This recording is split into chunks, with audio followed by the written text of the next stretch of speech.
Nagtapos ang 35 magsasaka sa 4 na buwan ng pagsasanay sa organic vegetable production sa ilalim ng Farmers Field School o FFS na isinagawa ng Municipal Agriculture Office sa bayan ng San Marcelino, Zambales. Idinaos ang simpleng seremonya ng pagtatapos sa Barangay San Rafael bilang pagkilala sa kanilang pagsikap na makapagtapos ng programa.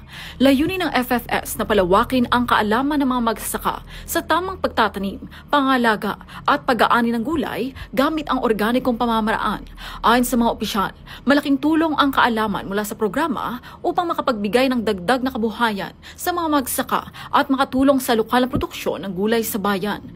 Hinimok naman ng lokal na pamahalaan ang mga nagtapos na magsaka na ipagpatuloy at isabuhay ang kanilang natutunan para sa mas maunlad na sektor ng agrikultura at para na rin sa kanilang food security. Dumalo sa aktibidad ang ilang kinatawan mula sa probinsya at mga kawani ng Municipal Agriculture Office bilang suporta sa naturang programa.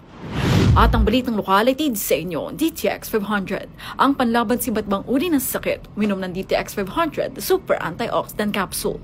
Ito si K5, Smile Abrera, para sa kampiyon sa balita, serbisyo publiko at kasiyahan sa lungsod ng Olongapo. K5 News FM.